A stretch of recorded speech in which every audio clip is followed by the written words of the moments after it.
Okay, hello. How's everyone doing tonight? My name is Grant Snider, and I'd like to welcome you guys to this live event with The Believer magazine. Thanks especially to Kristen Radke at The Believer for helping put this on. They did a great event last week where they made corn zines, and you can still see that online. Here's the zine I made, and I think they'll be doing live programming every Friday from here on out. This week I'm introducing my new book. It's called I Will Judge You by Your Bookshelf, and it came out this Tuesday. It's a book all about the love of reading and writing. I'm going to talk about my bookshelf and show you guys some books from my shelf. And at the end, there'll be a chance for people to show off their shelves, tell what your shelf says about you. So maybe your shelf looks kind of like the one on the cover. There's books organized by color, nicely stacked, maybe a nice succulent plant and a goldfish on it, a comfortable reading chair with nice natural light, and a sleeping cat. Or maybe your bookshelf looks more like this. Books strewn all about in every possible arrangement on a bookshelf, a big stack next to the bookshelf, some on top of it, a whole bunch of stray cats roaming about. And this is definitely what my bookshelf looks more like. You can see it behind me too, but here's a picture of my bookshelf. It's in the same space where I have my my drawing room. So I always have random art supplies, my laptop strewn everywhere. I have notebooks from years back, plus all the books that I have read and some that I haven't read within my collection in the library. It's a complete mess. Please don't judge me for that.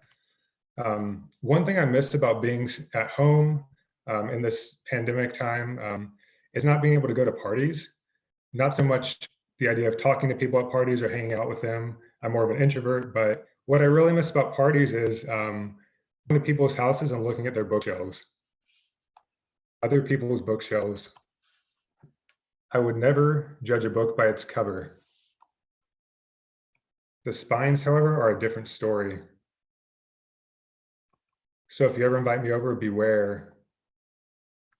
Once refreshments are served, games are played, and songs are sung, little red Corvette, I will slip away. And there in a quiet room, I will judge you by your bookshelf. What does your bookshelf say about you? Stylish but shallow? Stuck in high school? Obsessively organized? A true reader? Or beyond all hope? Don't worry, this won't affect our friendship, I hope. So how can you avoid a reader's judgment? Install a secret bookcase. Invent an excuse. Termites. Hire a shelf consultant. Convert to ebooks. Or never invite me over again. I won't mind. I'll be too busy reading.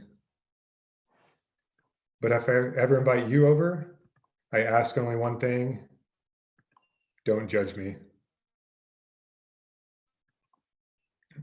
Another photo of my bookshelf, my son Logan had moved my desk chair, climbed up onto the shelf and stole a picture book from the shelf. One book I want to share from my shelf is the first book I wrote, which holds a special place. The first book I made was called The Shape of Ideas with Abrams Comic Arts, and it's a collection of comics about creativity and ideas. And obviously it's flattering to see your own book on your shelf, but more importantly, with this book, I got to meet the great team at Abrams Books and my editor, Charlie Kochman. Let me show you a picture of Charlie. I'm not sure if he's tuning in, but if he is, he's given me permission to use this one. So here's Charlie with his bookshelf. And you can see the stacks of magazines, newspapers, probably book proposals, shelves stacked with books from floor to ceiling. And you can also see his Diary of the Wimpy Kid logo, because that's the book Charlie's famous for editing. But I knew it was a great fit with my editor because he has like am I, a book hoarder. Unfortunately, they had to move offices across town and he had to get rid of a bunch of books from his shelf. So I'm now the proud owner of maybe a dozen of these books in this picture, which arrived in a giant box that was impossible to lift. So maybe you're like me and Charlie, maybe you've seen the amount of books that have accumulated at your house and you realize, I have a problem. This comic is called Confessions of a Book Fiend. A dangerous, unsavory addiction has consumed my life. Can you guess what it is? Nope. Try again. You got it. That's right, books. Unfortunately, temptation has set up shop on every corner. The indie bookshop, the big box, the anarchist reading room, the dumpster, and the public library. When I pass one of these places, a desperate voice goes off inside my head. You need more books. Of course, who has time to read nowadays? I'll never even open most of the books I get unless I end up as one of these people, a hobo, a bored heiress, a golf-hating retiree, a monk, or a novelist, or maybe even a cartoonist during a pandemic. I need to seek help soon. Otherwise, my addiction may prove to be fatal. From a reshelving accident, a plot twist overload, a pop-up book explosion, or the dreaded library fine mafia. And my apologies if any librarians happen to be tuning in right now. I've been told to say the library fine mafia, despite what we've heard, does not actually exist. Some books enter our lives and make themselves known and just tend to stay there. Speaking of the library fine mafia, this is one stray book that is on my shelf. This is Thidwick the Big-Hearted Moose by Dr. Seuss. If you open the front cover of this book, you'll see it was checked out from the San Diego Public Library back in 1986, right before my parents moved me and my brothers from California to Kansas, where we live currently. And so for whatever reason, they forgot to take this book back to the San Diego Public Library. Thidwick the Big-Hearted Moose is now over 30 years overdue. And I hope someday to return there and take the book back and see what kind of library fines I've accrued. I'm a little bit scared to do that.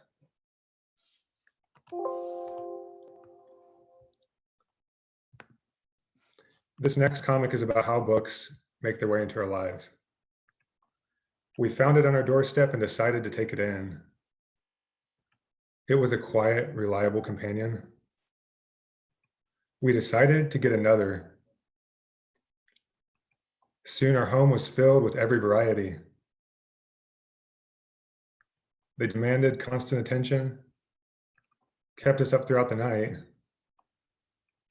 and often made a mess.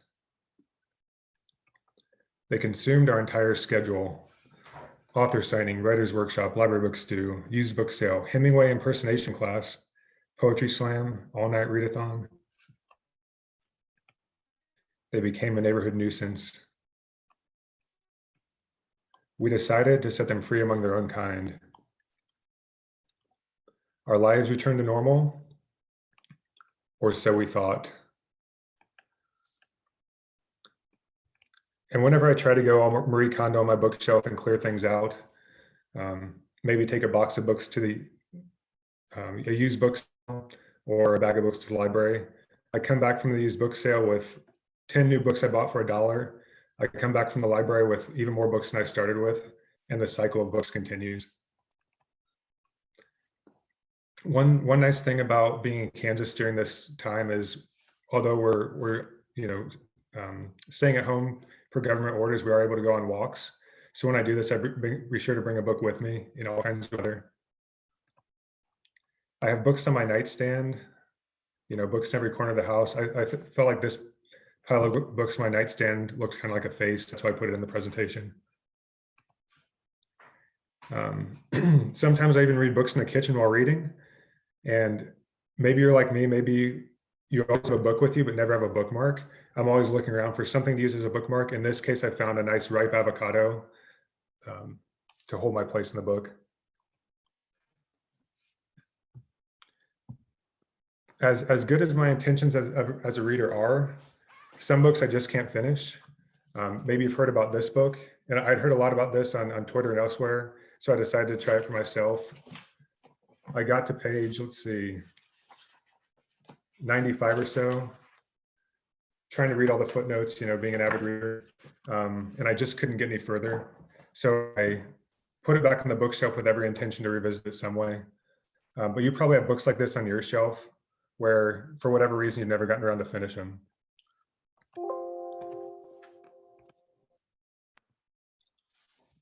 And they inspired this comic ode to an unfinished book. I admit I picked you up with unrealistic expectations. The way I'd look reading you through a coffee shop window.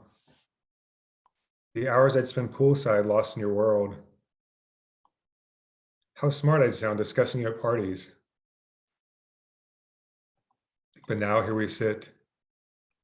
You on the end table, me in my chair, stuck. I try to reason through my dilemma. If I finish, I can see how it ends. I won't have reader's guilt. I'll build grit and I won't be haunted by it forever. If I don't finish, I'll have more free time. I can start a new book. Anyway, it's not for a grade, and who am I trying to impress? It devolves into a pointless philosophical debate. Is the book half started? Is the book half finished? Is it a symbol of my inability to finish anything? How will it end? Will we rekindle the fire of our meeting? Will I find a practical use for you? Or will we sit here, unmoving, encircled by vines of indecision, until all that's left is a laminated bookmark? No, I'll return you to the shelf of unfinished books and walk free until a new book catches my eye and I pick it up, foolishly hoping that this time we will complete each other. But still, my ambitions are high for the books I want to read, despite all those unfinished books. Recently, at a estate sale next door, I found this book, which you can read as the complete works of William Shakespeare. I've almost cracked it open, and I have every intention of doing that someday. And I found in order to kind of get myself out of my reading comfort zone, I have to challenge myself and set goals. The first time I did this, I was actually in middle school. We had a program called Accelerated Reader, where you had to read books and accumulate points based on the books you read and the tests you took. Maybe you guys have it at your school or your kids do. But I was an ambitious kid who loved to read, and I really wanted to win this prize at the end of the year for the person with the most accelerated reader points. So I read a bunch of books, took all the tests, got to the end of the school year assembly, saw my name at the top of the list, and I was called up to the stage to receive my prize for reading the most books. So they gave me my prize, and it was a bag of Doritos chips. Not just one bag. I walked away that day, maybe a dozen or so bags of Doritos 3D chips. You can't even find these in stores anymore. I think you have to buy them on eBay. They discontinued that model of Doritos. I think I should have probably learned some broader lesson about the, need to read books for its own fulfillment, not for some external goal. Really, it just turned me off for Doritos for about a month or so. But I did try to set myself goals, almost like New Year's resolutions. This is one of my recent set of goals. This year, I will read more than one book at a time. I will finally read the classics, even if it kills me. I will memorize poetry and proclaim it to the world. I'll recognize unreliable narrators and fall for them foolishly. I will find joy in the memoirs of others. I'll rediscover children's books and maybe even share them with my children. I'll read diversely and universally. And I will journey far outside myself without leaving my chair. Another reading goal of mine in the last number of years has been how to read with a newborn on your lap. So this was my son Miles about a year and a half ago. Sometimes I kind of up the challenge a little bit, and I try to get the baby to sleep while reading a book while drinking at the same time. I don't have a picture of that. That's where it is. The latest goal for me and my wife Kayla has been to get all 4 of our kids to listen to a book at the same time. It's hard to find that perfect book that everyone can be interested in at the same time, and make sure nobody's squirming or fighting or running away doing something else.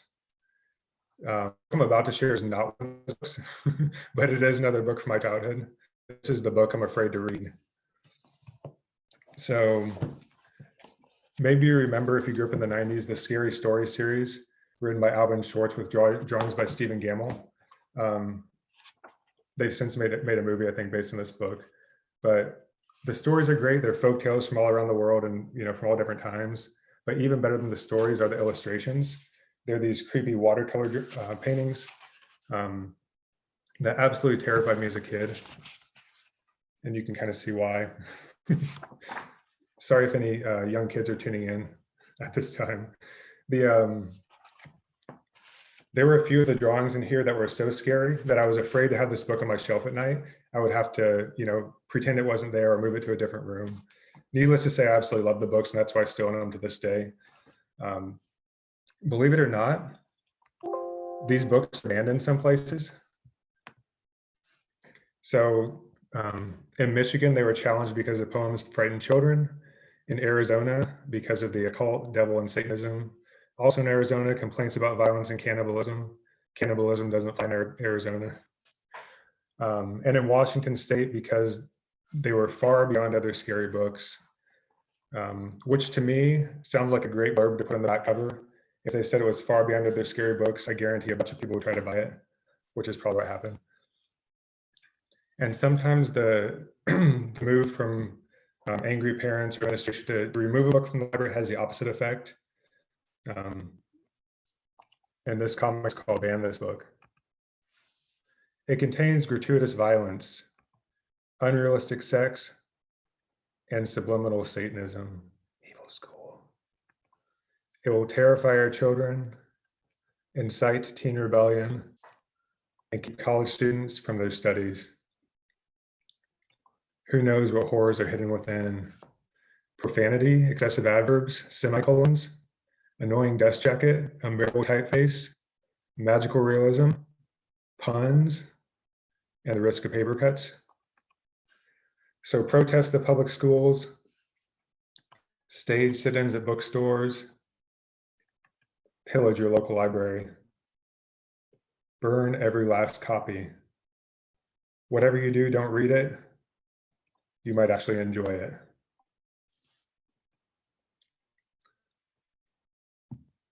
But I think the best books are ones that stay with us the longest. You can tell a book's beloved because it ends up looking like this.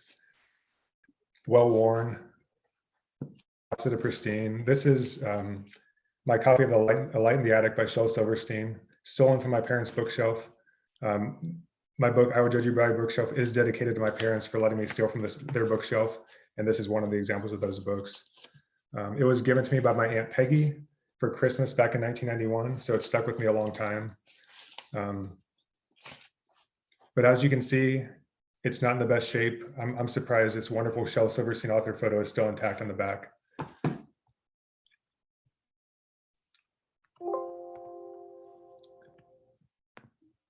It did inspire this comic. The desk jacket is yellowed. It's inscribed by a favorite aunt. There are scribbles in the margins. All the pages are frayed. The spine is soft and cracked. It has that old book smell. Page 35 and 36 are missing. That's okay, I know it by heart. The rest are falling apart, held together only by memories. I finally bought a new copy, so the cycle begins anew. And one of the neat things about making a book is it goes through a lot of eyes and hands before it's actually published. So in the process of making the book, the proofreaders and fact checkers wanted to make sure this phone number was not a number that would get called by people flipping through the book and reading the comic. So I looked it up. This is actually the number for a Blockbuster Video in Lenexa, Kansas. That's probably been closed for a decade or so. I hope that's still the case. So please don't try to call it, but if you do, you might be able to, rent a video.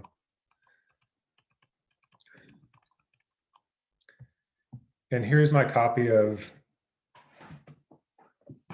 that book, my new one. We did have to take the wonderful dust jacket off so my kids didn't rip it.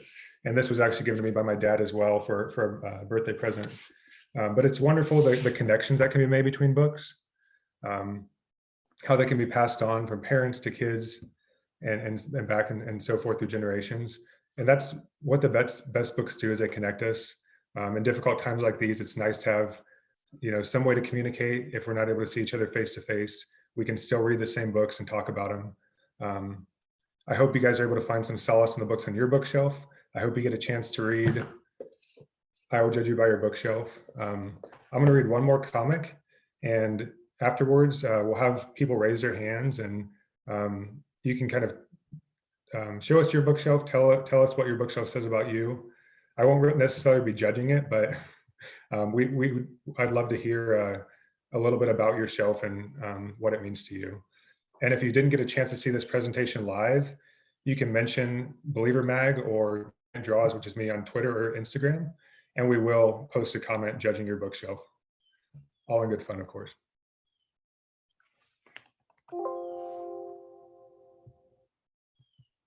My last comic is called The End. The end of a sentence is a pause. The end of a page is a gutter. The end of a chapter is a cliffhanger. The end of a character is murder. The end of a series is sadness. The end of a bad book is slumber. The end of a poem is silence. The end of a great book is wonder. The end of one story is the start of another. So thanks so much, y'all, for listening. Thank you again to the Believer magazine. And that's the end of my presentation, but I would love to see your bookshelves.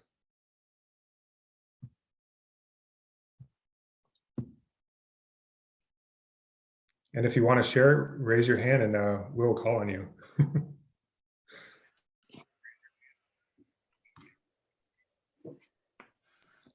Josh, I think it's your turn.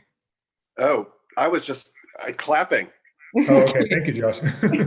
I'll come back later, but I see some other hands up. Okay, appreciate it.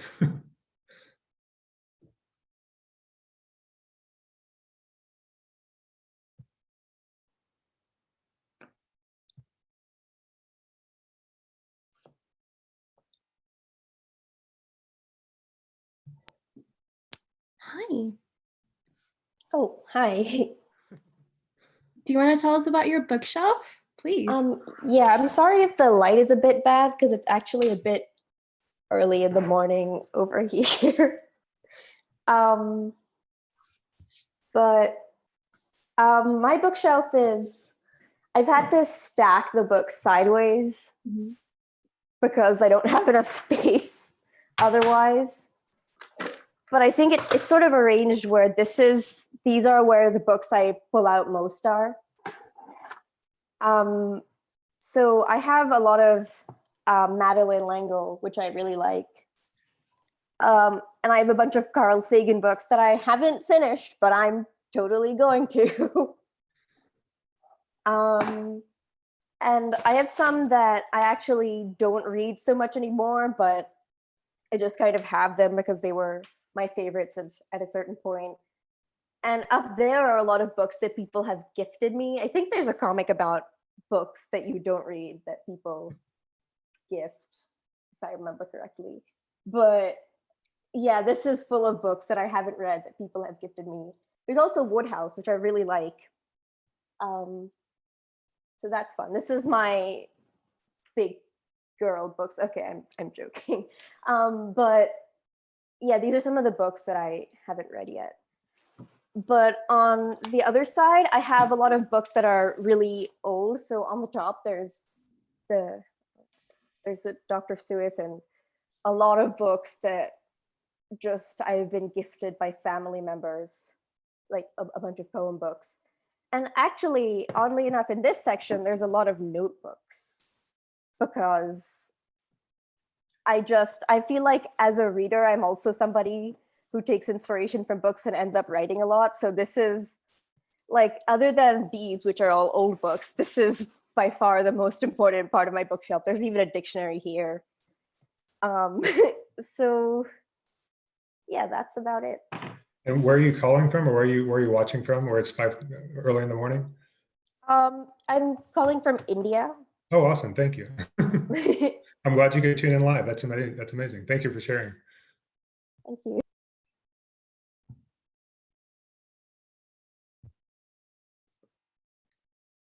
I see some more hands.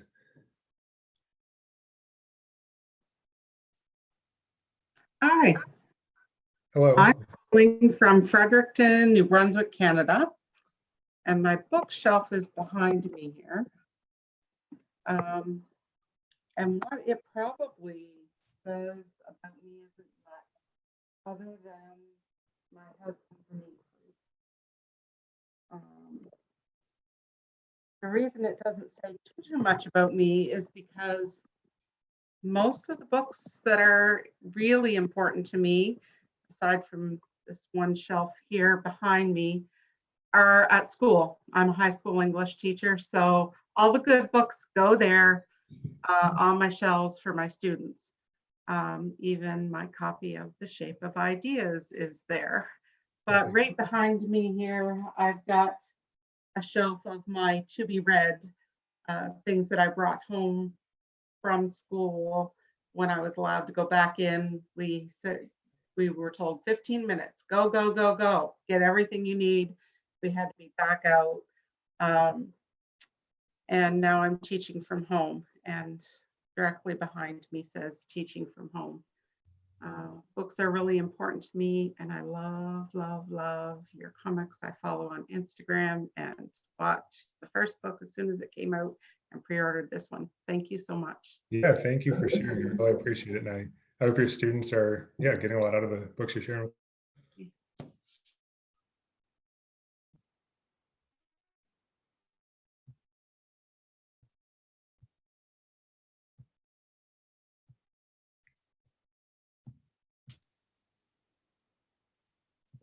Charles, This is a familiar face.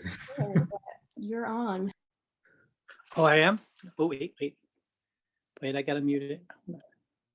Can you hear me? How are you doing, Charlie? I can hear you. Oh, good. So I was the book hoarder that Grant showed the bookshelves on. So I'll show you some of my crazy bookshelves. Let's see, try to do this the best way I can. That's one. Wait, but there's more. And thank you, Grant, for doing this. I appreciate it. Yeah, thanks for the great portrait. This is my living room, which basically has a wall, like basically floor to ceiling bookshelves, which you could sort of see. And then this is the scary room, as if the others weren't. But this is like a studio, which is just basically all books. So you could tell that I work in publishing for 5 years, the Strand Bookstore in New York. So I've grown up around books my whole life. So it's kind of surrounded by books here. So That's probably the most That's my impressive bookshelf. book collection I've seen. Thank you. And thanks for all the You're hard work welcome. of making this book awesome, Charlie. Really appreciate it. Oh, it's my pleasure, Grant. Thank you very much for doing it. Yeah.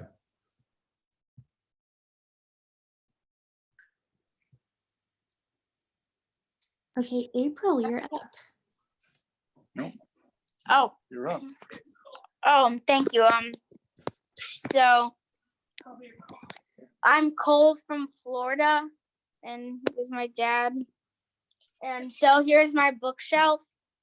My aunt is a teacher and she's also giving me a lot of books. And it's mostly just fantasy. I mean, there's some fossils and other stuff, but it's mostly Greek mythology and fantasy. Like I have a lot of Rick Riordan's. And so and I hope to grow my books, and there's also my brother's books I read. and so thank you for choosing me. I see a Wimpy Kid book on there. Oh yeah. Nice work. Good placement. Yeah, thank you for sharing. Really appreciate it. Thank you, sir.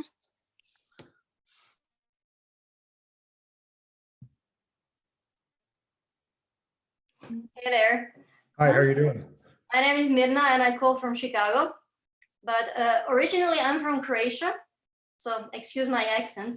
But this is what I call my book shrine, and it's positioned under my bed. I sleep up there.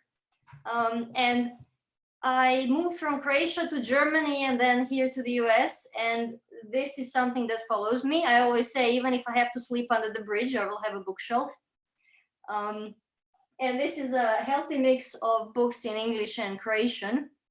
I'm also a scientist, a biologist, so I have shenanigans like, like a fish skull and Oh, whatnot. that's awesome. Yeah. I also have the corner with CDs and books from my favorite band, Nick Cave and the Bad Seeds, if anyone knows. I have noticed Isha has Douglas Adams, so do I. Of course, everybody has to have Douglas Adams. And also, I guess everybody has to have Terry Pratchett. I have some professional books. I'm a biologist, by the way. And also, this Some Assembly Required is a newest book from my boss, Professor Neil Shubin. He's a paleontologist, and his first book was called Your Inner Fish, that came out some years ago. And yeah, it's kind of, I always think getting a book is a one-way street for me. I can never give book away. And I see sometimes those boxes on the street where you can do the book exchange, and I always feel guilty because I take a book, but I never can put anything in. That's my, I admit it, I'm sorry, but We forgive you.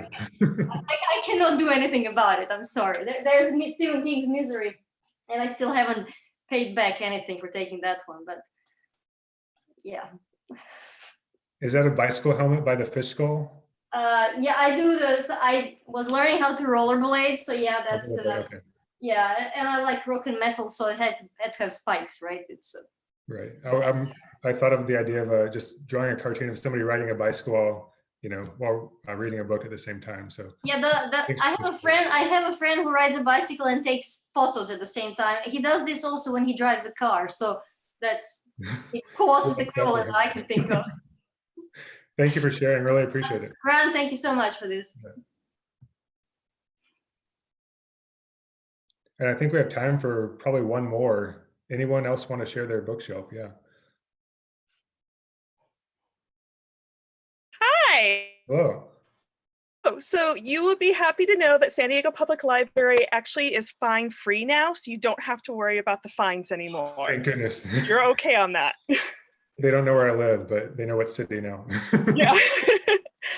So I'm a children's librarian. So behind me, I picked up, we have a lot of bookshelves, as you can see. This is my husband and I's bedroom. We live in Laguna Niguel.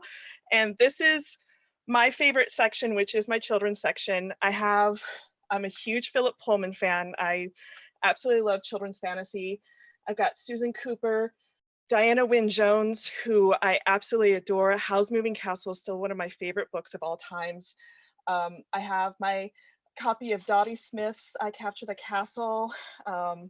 It's all chaotic, which is a little bit what my brain is all about. I also have, my husband has over here, when we were organizing all of our stuff, he's a huge film buff as I am, because we met at a film festival. So I have a whole film section, a little bit of horror. And then over here, past my, I have a whole mystery section as well, because we're big noir fans. Hayden Menkel. I've got my Don Winslows. I've got Vikram Chandra. We try to have diverse mysteries that have all kinds of different stuff. And then I also have, oh my gosh, I've got my Los Angeles reviews of books. On the other side, I've got my David Mitchells and my whole collection of, oh, and I have, of course, a little Toothless in the back because I love How to Train Your Dragon.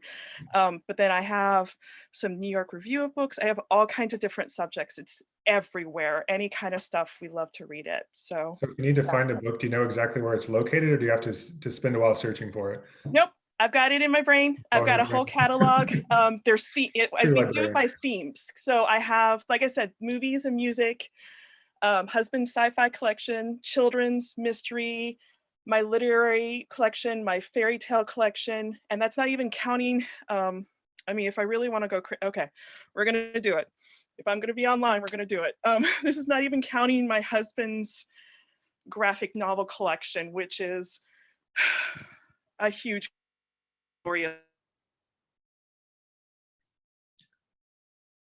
These are all of his. I'm a comic nerd. It's fine. We're dealing with it. I'm dealing with it. But yeah, we just have a lot of books, and I can't imagine not having them. I'm kind of the same way. I don't want to get rid of them. They're precious. They're beautiful.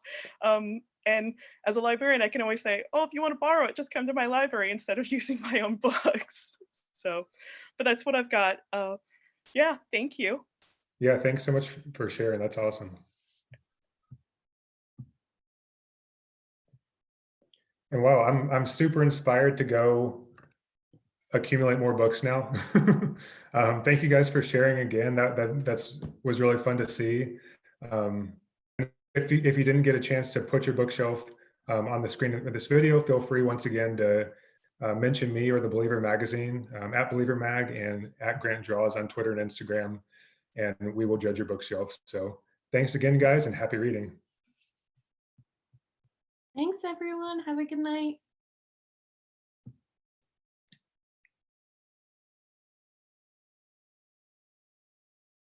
College level work. No. Okay. Thanks, Grant. You. I like Greg. I want to hang out with Greg. Bye. Thank you. Bye.